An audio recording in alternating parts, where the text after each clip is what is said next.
All right, guys, so we've taken a look at the hardware. So now let's actually look at some of the general setup and kind of the back-end infrastructure of the LV1 software. So when your Axis One PC boots, it should auto boot into the LV1 software. If it doesn't, you can go up to this utilities cog up here, and there's a script that they've developed at Waves that'll automatically add LV1 to the startup menu. You can also remove it from startup if that's so desired. But you only have to do that once, and then it should just auto boot when it comes up.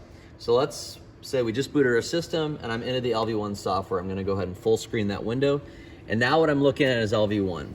You've got 6 general kind of primary tabs across the top, and we'll look at all these at some point in these training series. But the first one I wanna start with is setup. So on the setup tab, you can see there's 3 kind of tiles on the left side of the window, and there's some groupings across the center. So let's start looking through that. Rack A and Rack B are really just 2 different ways. There's 16 available places to patch in I/O, whether it be software I/O or actual hardware I/O on the system. Traditionally, you would put your hardware I/O in Rack A and your software in Rack B. It doesn't matter anymore. That's how they used to classify it. That's why there's still 2 racks. That's just kind of a legacy thing carried forward. You can really put it wherever. Servers, it's pretty self-explanatory. You can have, this is where your servers will show up. You can see this particular server has 8 cores, and you can see the yellow line on each of these 8 cores is a peak usage line, where the green is the average usage line.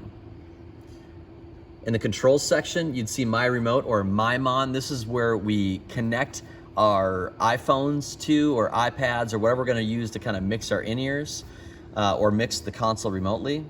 And then Midi Fit Plus, this is the fit controller we talked about in the earlier video. This is where this comes in. So any of the controls. If you were using this with other controls, maybe you have some other kind of Mackie UI or MIDI device, you can connect that into the system as well. And that would show up as well in this place here. If you need to add I/O, you just click on this drop down. You can see what devices are on your network, and you can add them that way. If you're working offline, maybe at home, you can add a device this way, and it shows up, and then you just connect it later that way. To remove a device, I'm just gonna click this cog and go remove. Do I wanna remove it? Sure. Something good to know, in a digital audio system, something has to be the clock master. And in your systems, we're gonna say that's gonna be your SG-1000, which is largely, for most of you, living in your LV1 rack. So it's always gonna be with you. To make something the clock master, you just click on the cog on the item you want. Do that again here. Click on the drop down, and click Set Master. And then you can choose what you want. And it says M, so you know it's the master clock. Anything that says SOE is sync over Ethernet. That means it's on the SoundGrid network and receiving clock. This device is offline. It's not plugged into the system, which is why you don't see it there. Yeah, that's kind of the overview there with the tiles down here. If you had errors on any of your devices, you'd see them here. You'd see them over channels that are coming on all these devices here. Moving up to the top, you can see the name of the system, quitting the software. If you were doing this from scratch, you could click Start, and it would find all the devices on your SoundGrid network, and it would assemble them where they belong. So that's kind of handy if you're starting from scratch. The other good things to notice here, network ports. This is really important. You need to make sure that your SoundGrid system is connected to the right network port. There are 2 network ports on the back of the Axis PC, and they were probably built at Wave with the right connection where it belongs. But if for some reason you see a link is down or the speed isn't at 1 gigabit, you might be on the wrong Ethernet port. So let's just look at a case where that would be and how you'd know if you were on the wrong port.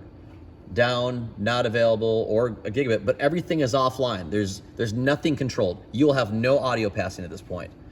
Okay, well, let's just make sure we grab the right Ethernet port there, and you'll see everything come back online pretty quickly. That's how we know we're on the right port. It's really no different or simple than, or no harder than that, rather.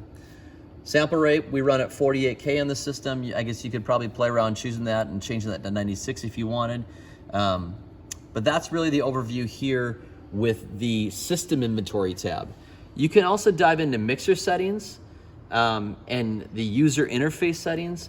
I'll get into those in another video to kind of explain more of some of the things you should probably pay attention to in here, but that's enough for system inventory for now.